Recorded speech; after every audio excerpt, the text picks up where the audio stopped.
एक समय की बात है। शहर से 4 दोस्त अंजलि, कोमल, केशव और सुनील छुट्टियां मनाने सुनील के गांव गए। गांव के बीच रास्ते में उन्हें भूख लगती है। सुनील, मुझे बहुत जोरों से भूख लग रही है। हाँ, मुझे भी बहुत जोर से भूख लगी है। रात भी बहुत हो गई है, हमने दिन से कुछ खाया ही नहीं है। चलो, रास्ते में कोई अच्छा ढाबा दिखता है तो वहीं खाना खाने के लिए रुकते हैं। थोड़ी दूर रास्ते में सुनील को ढाबा दिखता है। वो चारों ढाबे पर अपनी गाड़ी रोकते हैं। अरे भैया, ढाबे वाले भैया। ढाबे के पास ही 3-4 लोग आग जलाकर बैठे होते हैं। उनमें से ढाबे वाला उठता है। क्या है गया भैया, इसे ढूंढा तो। भैया, कुछ खाने को मिलेगा? हम बहुत दूर से सफर कर रहे हैं और हम बहुत भूखे हैं। अरे भाई, आज तो कछु ना मिलेगा। क्यों? भैया, रात बहुत हो गई है और इस गांव में रात 12 बजे के बाद कोई चूल्हा नहीं जलाता और ना ही कोई घर से बाहर निकलता है। ये बात सुनकर चारों दोस्त हैरान हो जाते हैं। अरे भैया, ऐसे कैसे हो सकता है कि कोई भी रात को बाहर ना निकले? नहीं बाबू, यहाँ कोई 12 बजे के बाद बाहर नहीं जात। इधर जंगल में एक शैतानी भूतिया भेड़िया की आत्मा घूमत है।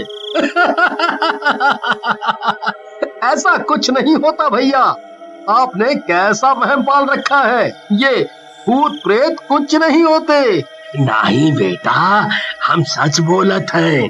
12 बजे के बाद जो कोई भी जंगल के रास्ते से जात है, उस भेड़िया की आत्मा उस आदमी को पकड़ लेत है। कौनो आदमी नहीं बचत उस खूंखार भेड़िया से। ये सुनकर अंजलि बहुत डर जाती है। अरे तुम इन भैया की बात मान लो, ये हमें झूठ क्यों बोलेंगे? हाँ बेटा, मैं तो तुम्हारी भलाई चाहता हूँ, तभी तुम्हें बता रहा हूँ। वो भेड़िया किसी को नहीं छोड़ता। उसका मुंह आदमी का है और शरीर भेड़िए का। बहुत ही डरावना है। वो जिस भी आदमी की जान लेता है तो वो आदमी खुद ब खुद शैतानी भेड़िया बन जाता है। अरे सुनील, तुम छोड़ो ये सब बातें, हम आगे जाकर दूसरा ढाबा ढूंढते हैं। वो चारों गाड़ी लेकर आगे जंगल के रास्ते पर निकल जाते हैं। बीच रास्ते में उनकी गाड़ी खराब हो जाती है। ओफो, अब ये क्या हो गया गाड़ी को? चलो बाहर चल के इंजन में देखें, कोई खराबी तो नहीं है। वो दोनों गाड़ी से उतरते हैं और इंजन को देखने लगते हैं। अरे यार, ये तो इंजन ही फूंक गया है। ओफो, अरे अब हम क्या करेंगे? यहाँ तो दूर दूर तक कोई मैकेनिक भी नहीं मिलेगा। तुम चिंता मत करो, तुम कोमल और अंजलि के साथ इधर रुको, मैं पानी लेकर आया। इंजन गर्म हो गया है, हम पानी मारेंगे तो शायद गाड़ी थोड़ी आगे तक चल जाए। ठीक है। सुनील पानी लेने के लिए निकल पड़ता है। थोड़ी दूर जाने के बाद सुनील को कुछ अजीब सी आवाज सुनाई देती है। वो भूतिया भेड़िया होता है। कौन है? कौन है वहाँ? तभी भूतिया भेड़िया सुनील के ऊपर हमला कर देता है। तुझे किसी ने बताया नहीं मेरे बारे में?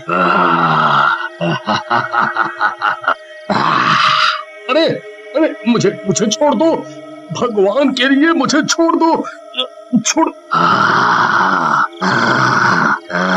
आज तो तेरी मौत है, तुझे कोई नहीं रोक सकता मरने से। अरे अरे, ऐसा मत करो, ऐसा मत करो। तभी भूतिया भेड़िया सुनील की गर्दन पर अपने पैने पैने नाखून से हमला करता है और सुनील को जान से मार देता है। सुनील को मारने के साथ ही भेड़िया सुनील का खून चखता है और सुनील के शरीर के अंदर आ जाता है। मैं किसी को नहीं छोड़ूंगा, जो भी मिलेगा सबको मार डालूंगा। काफी देर इंतजार करने के बाद, अरे बहुत देर हो गई, सुनील अभी तक नहीं आया। कहीं ढाबे वाला सच तो नहीं बोल रहा था? कभी उसे भेड़िए ने पकड़ लिया हो? अरे नहीं, ऐसा कुछ नहीं होगा, तुम चिंता न करो। तुम दोनों यहीं गाड़ी में बैठकर मेरा इंतजार करो, मैं एक बार सुनील को देखकर आया। ये किधर रह गया है? केशव सुनील को ढूंढने निकल पड़ता है। थोड़ी दूर जाकर उसे सुनील मिल जाता है। अरे तुम कहाँ रह गए थे? इतनी देर हो गई, मैं तो डर ही गया था। अरे मुझे पानी नहीं मिला। केशव और सुनील गाड़ी की तरफ चले जाते हैं। वो उधर जाकर देखते हैं। तुम इतनी देर से किधर थे? हम दोनों कितना डर गए थे। अरे सुनील को कहीं पानी नहीं मिला, सुनील, तुम एक बार बैठो, मैं गाड़ी चलाकर देखता हूँ, क्या पता अब गाड़ी चल जाए। केशव गाड़ी में चाबी लगाता है और गाड़ी स्टार्ट करने की कोशिश करता है। तभी गाड़ी खुद ब खुद चल पड़ती है। अरे वाह, गाड़ी ठीक हो गई। अब इस जंगल से हमें जल्दी बाहर निकल जाना है। सुनील के अंदर भूतिया भेड़िया मन ही मन में बहुत खुश होता है। इतने सारे लोगों का खून पीने में तो बहुत मजा आएगा। देखते ही देखते वो चारों अपने ठिकाने पर पहुंच जाते हैं। अगली सुबह केशव और उसके सारे दोस्त नाश्ता करने के लिए एक साथ बैठते हैं। अरे सुनील, तुम इतने शांत शांत क्यों बैठे हो? मैं कब से देख रहा हूँ, तुम जब से इधर आए हो किसी से कोई बातचीत ही नहीं कर रहे। सुनील उसकी बात का कोई जवाब नहीं देता। इतने में केशव की माँ पूनम उनके लिए खाना लेकर आती हैं। चलो बच्चों, तुम सब गर्मा गर्म नाश्ता कर लो। नाश्ते में पराठे, दही, अचार, ब्रेड सब होता है। सुनील ये नाश्ता देखकर बहुत गुस्सा हो जाता है और जोर जोर से चिल्लाने लगता है। ये कैसा नाश्ता है? ऐसा खाना कौन खाता है? क्या हुआ बेटा, तुम्हें कुछ अलग खाना था तो बता देते। मैंने तो बल्कि तुम्हारे पसंदीदा पराठे बनाए हैं। ये पराठे भी कोई खाने की चीज है क्या? पूनम ये सुनकर हैरान हो जाती है। सुनील तो हमेशा घर आकर मेरे हाथ के ही पराठे खाता था, फिर आज ये ऐसे क्यों बोल रहा है? फिर तुम्हें क्या खाना है बेटा, मुझे बताओ, मैं तुम्हारे लिए जल्दी से बना लाऊंगी। मीट, मीट, सिर्फ मीट खाना है मुझे। ये सुनकर वहाँ बैठे सब हैरान हो जाते हैं। अरे सुनील, तुम कब से मीट खाने लग गए? तुम्हें तो मीट कभी पसंद ही नहीं था। तुम तो मीट को देखकर घिन करते थे। मीट के साथ मुझे खून की चाय चाहिए और मैं सिर्फ वही खाऊंगा। तभी अंजलि की नजर सुनील की गर्दन पर पड़ती है। अरे सुनील, ये तुम्हारी गर्दन पर क्या है? तुम्हें ये चोट कैसे लगी? सुनील, अरे कुछ नहीं, जंगल में जब पानी लेने गया था तो झाड़ियों में गिर गया था। सुनील खुद ब खुद मीट की बात भूलकर चुपचाप पराठे खाने लगता है।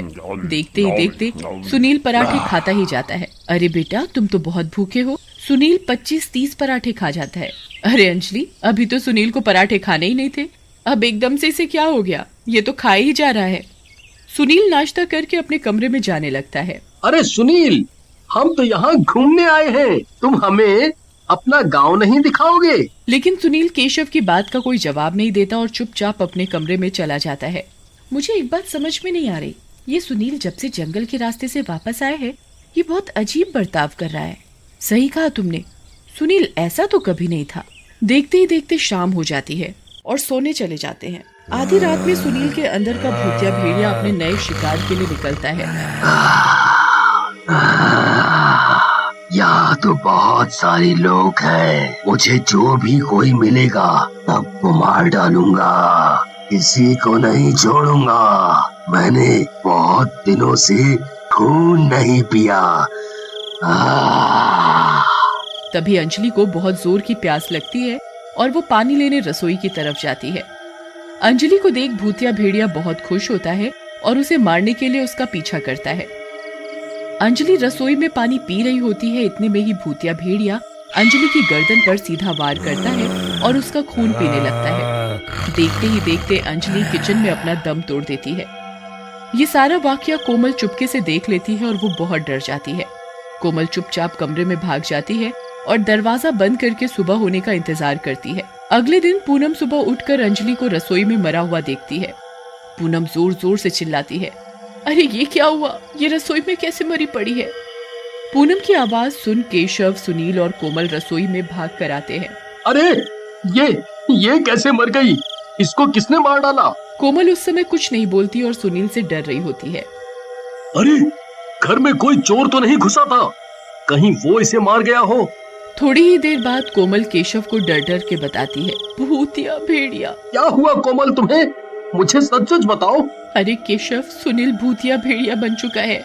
भेड़िया की आत्मा का वास है सुनील के अंदर और उसी ने अंजलि को जान से मारा है। मैंने ये सब रात को खुद अपनी आंखों से देखा है। कोमल रोने लग जाती है। अब हम में से कोई नहीं बचेगा, हमें ये भूतिया भेड़िया जान से मार डालेगा। कोमल और केशव सारी बात सुनील की माँ पूनम को बताते हैं। पूनम ये सब सुनकर बहुत डर जाती है और वो सब गांव के पंडित के पास जाते हैं। अरे पंडित जी, अनर्थ हो गया, अनर्थ। क्या हुआ बच्चे? मेरे बेटे को जंगल वाले भूतिया भेड़िए ने मार दिया है और अब वो सबको जान से मार रहा है। इसका एक ही उपाय है मेरे पास। क्या? पंडित मंदिर में शेरावाली माता की मूर्ति का त्रिशूल पूनम को थमा देता है।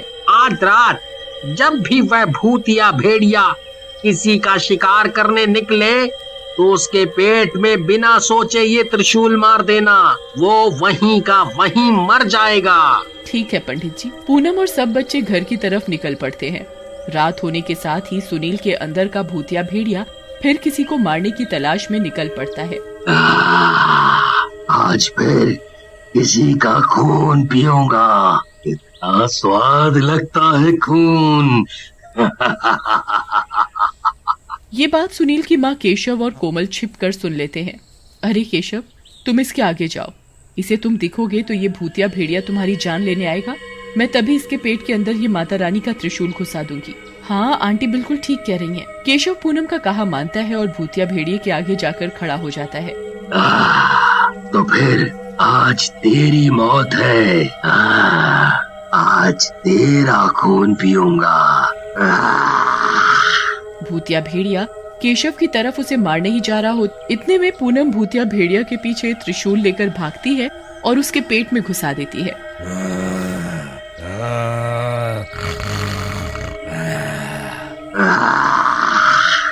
त्रिशूल घुसने के साथ ही भूतिया भेड़िया मर जाता है और सबकी जान बच जाती है।